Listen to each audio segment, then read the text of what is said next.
Hello పిల్లలు, story చెప్తా గురు ఛానల్కి స్వాగతం. ఈరోజు ఇంకో మంచి స్టోరీతో మీ ముందుకు వచ్చాను. మరి స్టోరీలోకి వెళ్దామా? అమ్మ ప్రేమ ప్రపంచంలో గొప్ప సంపద. ఒక చిన్న గ్రామంలో రాము అనే అబ్బాయి ఉండేవాడు. రాము చాలా తెలివైనవాడు, కానీ తన అమ్మ చేసిన కష్టాన్ని ఎప్పుడూ గుర్తించేవాడు కాదు. అమ్మ ప్రతి ఉదయం తెల్లవారుజామునే లేచి వంట చేసి రాముని ప్రేమగా నిద్రలేపి పాఠశాలకు సిద్ధం చేసేది. రాము మాత్రం ఇది బాగలేదు, అది వద్దు అంటూ ఎప్పుడు అసహనంగా మాట్లాడేవాడు. ఒకరోజు అమ్మకు తీవ్ర జ్వరం వచ్చింది. అయినా రాము ఆకలిగా ఉండకూడదని పొద్దున్నే లేచి వంట చేయడానికి ప్రయత్నించింది. అది చూసిన రాముకు తన తప్పు అర్థమయ్యింది. ఆ రోజు మొదటిసారి రాము అమ్మకు భోజనం పెట్టాడు, మందులు తెచ్చాడు, ఇంటి పనులన్నీ చేశాడు.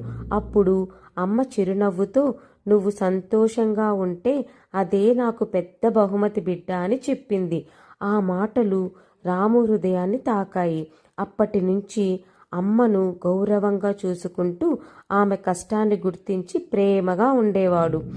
కొన్ని సంవత్సరాల తర్వాత రాము పెద్ద అధికారి అయ్యాడు. ఒక సభలో ఇలా అన్నాడు, "నా విజయానికి కారణం మా అమ్మ చేసిన త్యాగం. అమ్మ ప్రేమకు ధర లేదు, ప్రత్యామ్నాయం లేదు." ఆ సభలో ఉన్న వారందరూ చప్పట్లు కొట్టారు. రాము వెళ్ళి తన అమ్మ కాళ్ళకు నమస్కరించాడు. అమ్మ కళ్ళల్లో ఆనంద బాష్పాలు మెరిశాయి. సో పిల్లలు, మోరల్ ఆఫ్ ద స్టోరీ ఏంటి? అమ్మ ప్రేమకు, త్యాగాన్ని ఎప్పుడు చిన్న చూపు చూడకండి. ప్రపంచంలో అమ్మ ప్రేమకు సమానం మరొకటి ఏదీ లేదు. మనం అమ్మకి రెస్పెక్ట్ ఇవ్వాలి, అమ్మ చెప్పిన మాట వినాలి. స్టోరీ నచ్చితే లైక్ చేయండి, షేర్ చేయండి, సబ్స్క్రైబ్ చేయండి. ఇంకో మంచి స్టోరీతో మీ ముందుకు వస్తాను. Until then, bye.